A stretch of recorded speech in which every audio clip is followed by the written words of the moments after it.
mène depuis Paris via Libreville en allant vers l'Afrique du Sud. Qu'est-ce que c'est exactement? Alors en fait, je participe à une compétition internationale qui est l'Ironman de Port Elizabeth le 22 avril 2012.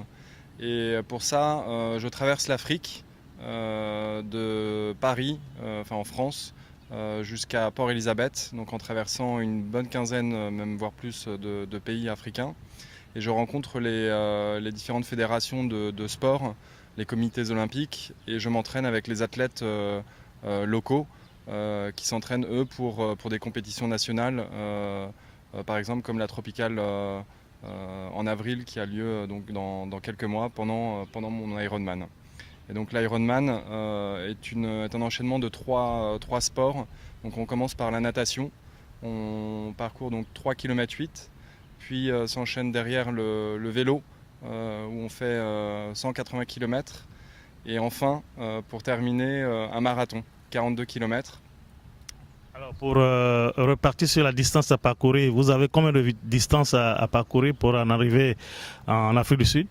Alors là, je suis à mon 11e pays au Gabon. Je suis arrivé la veille de la finale de la CAN à laquelle j'ai pu participer au stade.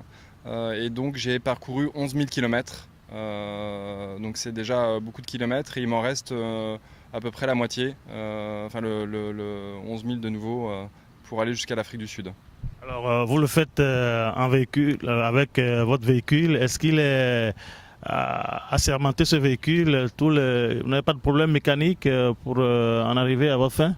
Alors c'est une vieille Citroën BX de 1986, bon, que j'ai un petit peu préparée pour l'Afrique. Pour le moment, je n'ai eu aucun problème, pas une seule crevaison. Mais c'est grâce aux révisions qui sont faites par les différents concessionnaires que je croise sur les pays qui généreusement vérifient s'il n'y a pas de problème majeur pour me permettre de continuer ma route. Donc pour ne pas citer, c'est CFAO principalement, la sénégalaise de l'automobile au Sénégal. Et eux m'ont permis justement de ne pas avoir de problème sur la route. Alors, problème mécanique, c'est une chose, vous ne créez rien pour l'instant. Et personnellement, votre sécurité, elle n'est pas mise à rude épreuve? La sécurité n'est pas mise à rude épreuve. Je suis toujours accompagné, on va dire, sur place, une fois arrivé, par des athlètes pour me rendre aux différents points de rendez-vous pour nos entraînements. Ensuite, le voyage, il y a toujours quelqu'un, et je l'ai découvert en Afrique. Les Africains sont vraiment très généreux et très à l'aide si on a besoin de quoi que ce soit. Je me suis perdu dans pas mal de villes et il y a toujours eu quelqu'un pour me diriger et même changer son trajet pour m'accompagner à bonne destination. Et donc je suis vraiment très bien accueilli par les Africains, quels que soient les pays que j'ai traversés pour le moment. Alors, qu'est-ce qui vous motive à faire cette aventure?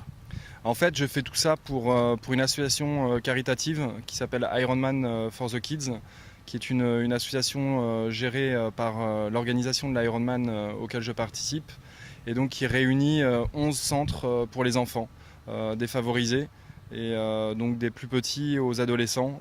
D'une manière ou d'une autre, on peut les aider financièrement déjà pour les aider à trouver des familles, pour les aider à trouver du matériel éventuellement pour faire du sport, les motiver et puis leur donner joie de vivre. Donc c'était important de pouvoir faire ce challenge pour une bonne cause, et je me suis dit qu'il fallait que je traverse l'Afrique en voiture pour me faire remarquer, parce que je pense qu'on n'aurait pas parlé de moi si j'avais été en avion parmi les 2000 participants qu'il y a à cette épreuve. Alors,